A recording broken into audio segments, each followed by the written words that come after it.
Oh my goodness gracious. Hi. This is going to be video 821. This is going to kind of be like a hybrid video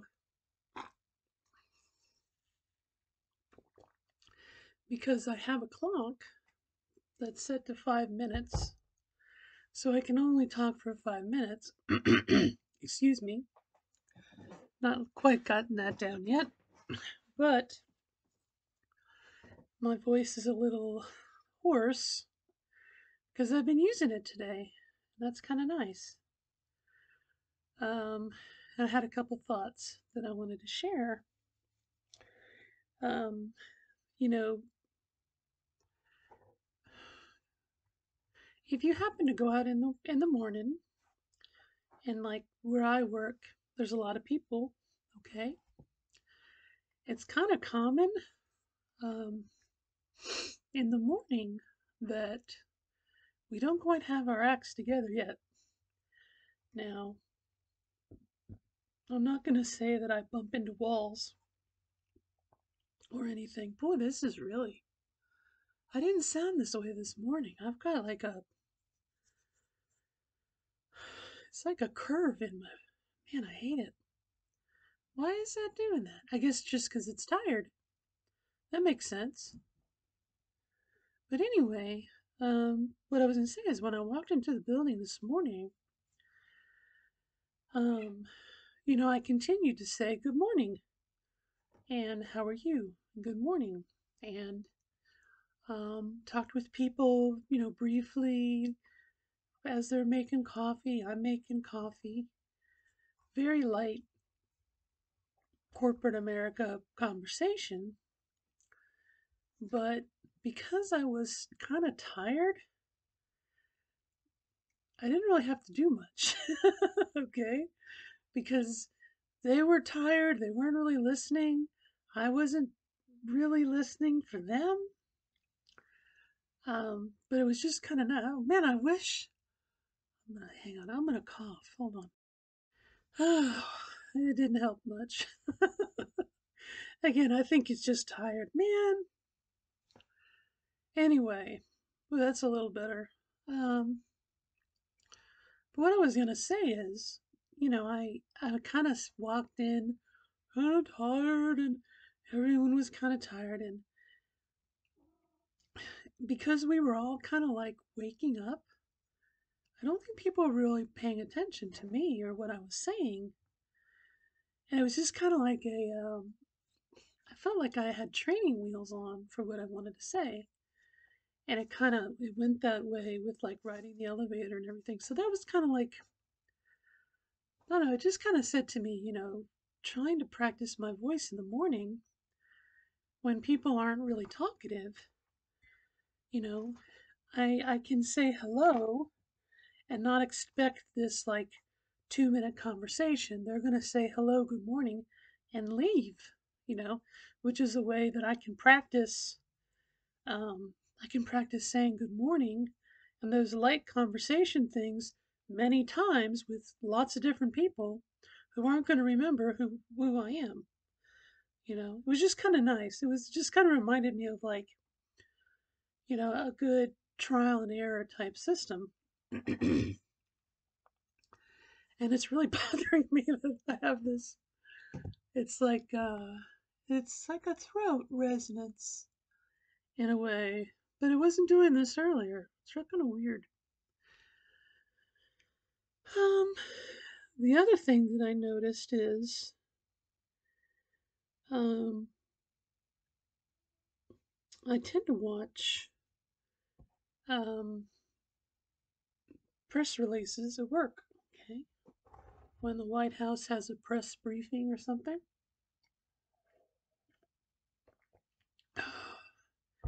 And so today,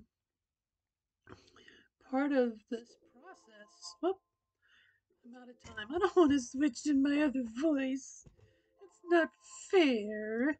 Hmm. Let's see if I can push through it. And then I won't talk much longer. But the,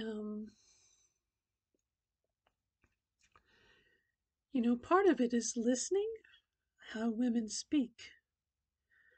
As my friend Don wrote, listen to what women say and how they say it, and you say it the way they said it, and you kind of begin to learn a pattern, or I guess you your brain takes notes that maybe you can't, and you begin to follow that without, I don't know. It sounded better in my head, much like my voice. But what I was going to say was, shoot, did I forget what I was going to say? Oh, was that I had the opportunity to listen to the different women speak. And granted, they're like reporters and they're asking kind of serious questions, but it was a way of, again, of listening to them speak. And maybe the first question was something that was very pre-written. You know, what do you think about Senator Scratch and Sniff commenting on the Justice Department's blah blah blah blah blah? And then the press secretary would say something that was kind of like not necessarily real speech, like human speech. It was, again, something that was deliberately constructed, okay. But then the banter back and forth, okay, after the first question and response, it was talking, you know. And so I noticed that, I kind of trying to be more aware of air pressure, because that's something I think is really, really important, for me to learn. But what I noticed was, um, you know, the pressure, and don't blame me if this was, oh my voice is sounding terrible. I don't want to use my other voice. Um, what was I going to say? Oh, is, and maybe I'm wrong on this, but I noticed listening to some of the women speak, the voice they had was not like a thermostat where you set it to a certain degree and that's what, it's only going to be that temperature, you know. And I wonder if the air pressure is the same way. In other words, it's not like you're trying to get to, like, let's say 50%, 45%, 32%. You're adjusting it as your, sort of like stress and inflection. If it's, I noticed the one woman, she kind of had this really, really loud, damn my voice. It'll get better. All right, I'm gonna drop down. Fuck. Anyway, well, now you know how I. Now, wait a minute. Old Man Smithers! You know, it would have worked too if it wasn't for your darn kids and your stupid dog. Um, man, I hate that. Anyway, so excuse me, kitty cats. So anyway, so the reporter, when she wanted to uh, project to the room, I noticed that breathiness, softy voice sort of became more rigid. Now, again, I don't know the mechanics of how, excuse me, my son, um, the mechanics of it. And my friend Dawn, for example, um, she seems to sound, well, anyway, let me go back. Sorry, I'm visibly angry that I couldn't talk the whole damn time. But the good news is,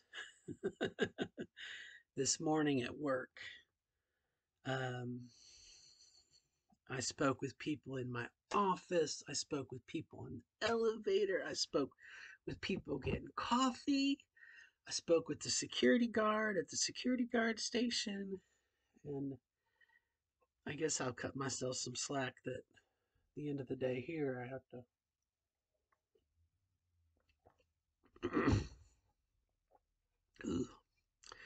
Anyway, let me finish my thought, then I'll stop. So the reporter, her voice changed. The air pressure changed. And again, I wonder if that might be somewhat of a technique. You know, when, let's say, two women are speaking, or a woman and someone else in close proximity, and maybe they want to be a little more intimate, they might start to be a little more breathy and adjust that air pressure. Now, definitely, you can increase your volume and keep the pressure down, but it's almost like you know how intonation and you have the sing-songy cadence, I guess is what Dawn would call it. You know, I'm wondering if adjusting your air pressure is also kind of the same way. Maybe you establish a baseline. Um, I don't know. I don't know. It kind of woo. It just kind of struck me that the reporter went from this crisp, clean voice, and then as she was talking and she was formulating her next question, she then started to talk in the lower volume. You know, it made you listen to what she had to say. You know, it was like, I'm going to speak loud and get your attention. And then once I have it, I'm going to pull you in. I might ask you a question down here because now you're listening to me. You know, but obviously It's more this type of voice, you know. Well, I was wondering what you think about blah blah blah blah. And then so what is your answer? You know what I mean? It's fuck. it'll get better. Um, you really can mess your voice up if you overdo it. And like I said, I can't, I really can't complain. I had all day. I'd say for the first 4 hours, you know, and people would ask me a question, mm-hmm. Oh well, that's sure you have to do that. and it was not. I don't know. Maybe they think I'm crazy to begin with, and I don't know. But anyway, so that's just kind of a couple things that I noticed. And definitely, I think the more that I practice, the more you practice, the better you get. The more you can hold it, the more you can speak, the better off you're going to sound. And you know, I imagine it's a process of continuous improvement. You're gonna maybe I will get 60% to my final destination, and I might speak that way for a period of time, and as I refine it, and definitely as the voice, it's you know its home is down here, and I'm moving it up here, and so it has to get used to that. It has to get used to being in the new spot, and then I imagine going to the old spot is kind of difficult. And then as a postscript, I'll say this too. Um, I noticed that after this morning, and I had a good talk with my daughter in the morning. Again, my real voice, not this voice. Um, it was very hard to sing like deep songs. And this afternoon, when I got home, I couldn't. My daughter and I tend to joke a lot, and we talk in different voices with each other. And I couldn't, man, I could not, I couldn't go down, and speak in a deep voice. And so I almost wonder if, obviously it's stressed right now. It's been used a lot. It needs to rest. But I wonder if it's the kind of thing where, maybe it's best not to use this voice and try to focus only on using the other voice and letting it rest. Don't talk all the time. But, I tend to gab a lot to myself. And instead, now I might have that conversation in my head just so I'm not using this voice. I'm only using the other voice. If that makes any kind of sense. Because whatever you use, that's what you're going to develop. And so if I only use uh, if I only use my real voice, 5 minutes a day, and I spend the rest of my day using this voice, um, when am I going to allow my body to make those changes? And I realize that's probably circumstance and opportunity, but I don't know. Food for thought. Still learning. This is week 2. Um, I can only imagine what week 4 or week 10 is going to be. If like building, exercising and you build up your muscles and what I mean, if that is similar to what's going to happen, you know what I mean. So anyway, so that's it. Um, I wish you again the best of luck becoming your authentic self as you define it. And man, it's good to whew, be active. I'm very happy to be active. Before I was just kind of like, it'll never work. I'll never do it. Now I'm discovering what is possible. So, anywho, wish you the best of luck. Take care. Bye bye.